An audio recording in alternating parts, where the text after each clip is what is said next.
Mr. Speaker, I know that another legislative day has come to an end and that sunset approaches fast in Washington, D.C.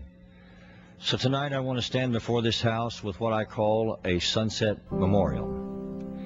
You see, it is January 22nd, 2009, in the land of the free and the home of the brave. And before the sunset today in America, almost 4,000 more defenseless unborn children were killed by abortion on demand. It has now been exactly 36 years to the day since the tragedy called Roe versus Wade was first handed down. Since then, the very foundation of this nation has been stained by the blood of almost 50 million of its own unborn children. Some of them, Mr. Speaker, cried and screamed as they died. But because it was amniotic fluid going over the vocal cords instead of air, we couldn't hear them. All of them had at least 4 things in common, Mr. Speaker. First, they were just little babies who had done nothing wrong to anyone. And each one of them died a nameless and lonely death. And each one of their mothers, whether she realizes it or not, will never be quite the same. And all the gifts that these children might have brought to humanity are now lost forever, Mr. Speaker. Mr. Speaker, perhaps it's time for those of us in this chamber to remind ourselves of why we are really all here.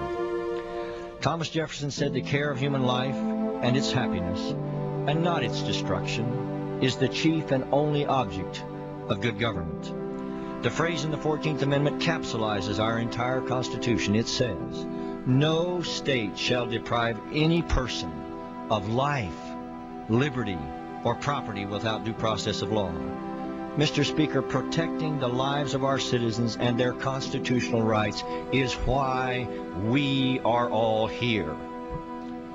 Every conflict and battle our nation has ever faced can be traced to our commitment to this core, self-evident truth. It has made us the beacon of hope for the entire world, Mr. Speaker. It is who we are. And yet today, another day has passed, and we in this body have failed again to honor that foundational commitment. We have failed our sworn oath and our God-given responsibility as we broke faith with nearly 4,000 more innocent American babies who died today without the protection we should have given them. It is time we stood up together again and looked to the Declaration of Independence, and that we remembered that we are the same America that rejected human slavery and marched into Europe to arrest the Nazi Holocaust. And we are still the courageous and compassionate nation that can find a better way for mothers and their unborn babies than abortion on demand. Mr. Speaker, I hope, if nothing else, that at least the President now can remember that the Bible on which he laid his hand, the pages beneath his hand had the words written in red, "Inasmuch as you have done it unto one of the least of these my brethren, you have done it unto me." It is still not too late for us to make a better world, and for America to be the one that leads the rest of the planet, just as we did with the days of slavery, from this tragic genocide of murdering 4,000 of our own children every day.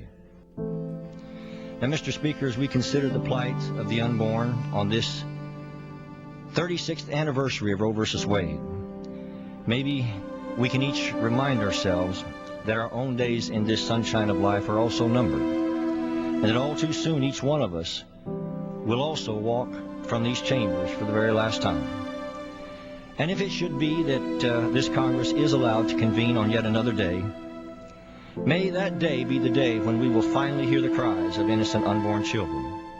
May that be the day when we find the humanity, the courage, and the will to embrace together our human and our constitutional duty to protect these, the least of our tiny little American brothers and sisters, from this murderous scourge upon our nation called abortion on demand.